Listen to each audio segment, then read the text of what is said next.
Since 1781, we have been ready for transformation, and it's going to end in 2027 in February. Basta. And after that, you won't be able to transform anything. Nothing. And this is the only time that the potential for transformation is there. From 1781, it was the advent of the nine-centered being. From 1781 to 2027. Now look at what has happened on this planet in that short period of time. You talk about transformation. There has never, ever, ever, ever, ever been anything like it. It's incredible. No matter where you look, in terms of the development of human consciousness and intelligence, in terms of our capacity to be able to manipulate the environment, which is what we were designed for, the transformation is incredible. And it's coming to an end. You know, this is the time to be transformed. And slowly but surely, as we move year by year to 2027, this door is closing. And the nature of the program is that it's opened up a window for us. There's a window. It's closing, right? There's a window that's open, and it's this window of transformation, and you can see how much impact that's had. You know, the world in the last 50 years, you know, the revival of, 19th century mysticism, the return of, the master guru trip, all of that stuff, the enormous impact that had on a whole post-war generation, because this is the transformation time.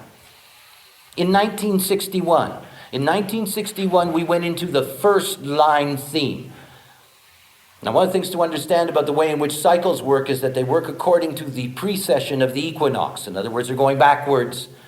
So when you're going through global cycles, you're going backwards. We're right now, the main point is we're in the 37-1. I'll show you all this in a while.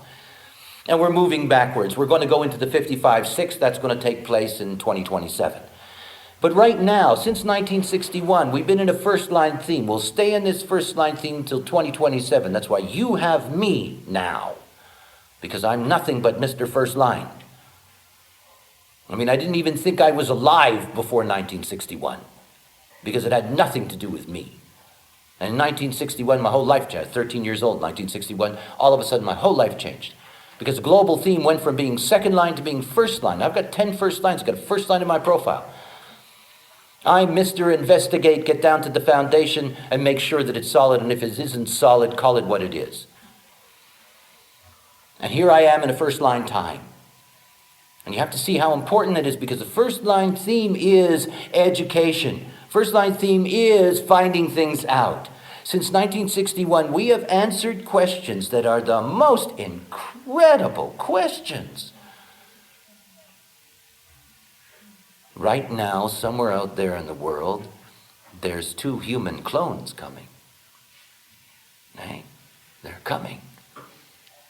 We're living in a time in which we really are fulfilling what is our destiny. I know it annoys a lot of people. But then again, I like annoying people. I'm a heretic. We're here to be the God we always wanted. I mean, it's true. God created us in his or her own image. Now, come on, give me a break. We can do that job. I don't know about God having done that job. We can do that job. We can recreate life in our own image. Give me a Petri dish. Give me some sperm. Give me a fertile egg. I'll build you a baby. I'll grow it in a cow for you. They're doing that, by the way. That is, they're growing other life forms inside of a cow by using stem cells. Now, I know that all that stuff isn't necessarily pleasing to everybody. However, the point is that we are living in a time where we're here to get all of the answers we need, because the door is closing. The door is closing. We only have 25 years to find out what gravity is. They still don't know what the fuck gravity is. Can you imagine? Have no idea. They're still trying to deal with Newton and his apple. And until we find out the answer to that question, we're not going to understand the most important question of all. See, when the voice first told me the mythology, and talked about the child, this biverse, as I call it, the universe, the totality, that this is an unborn entity. I mean, it's alive. It's alive. And to really understand that we are part of this, vast living organism. Now, one of the things about the nature of that child is that child at some point, has to emerge into the world that created it, which has nothing to do with us, by the way. And in order for that to take place, we have to be able to see that. We have to be able to see that at some kind of scientific level. And the way in which the physicists deal with that, because there are metaphysicians, is that they have a question. And the question is, what's going to happen to this universe? There's three possibilities. One possibility is it's going to get to a certain point in which it collapses in on itself. The scenario is that time runs backwards. You rise out of the grave, you go slamming back into the womb, all the way back to the beginning, and it's over.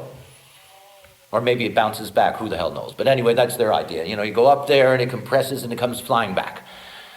The other one is it's inflationary. It never stops expanding. It keeps on expanding and expanding and expanding, and everything keeps moving further and further and further and further and further away from each other, and then you really have a cold, slowly dying, dead, empty place. And then there's the lunatics like me who say there's something called steady state. And steady state is a moment of balance. It's a moment in which the basic forces of attraction and the forces of expansion come to a place of balance. Now, until they understand the nature of gravity, they can't answer that question. And they're never going to understand the nature of gravity until the scientists discover the magnetic monopole. By the way, any scientist who's going to watch this film, it's here. It's not out there. Looking for it here. You'll find them in the sternum. They can be found. All you have to do is be smart enough to figure out an experiment that'll do that, and you'll find them. And at the moment that we find a magnetic monopole, think about the magic of a magnetic monopole. Think about the magic of it. It holds you together in the illusion of your separateness. It holds you together in that illusion. That illusion includes your mass.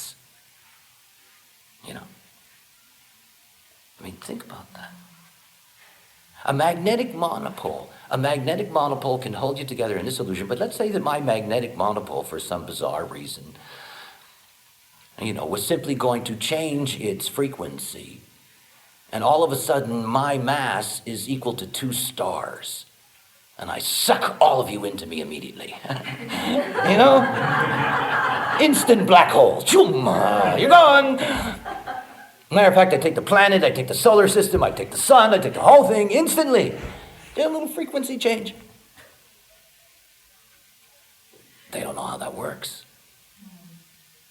You see, they assume that gravity is related to mass.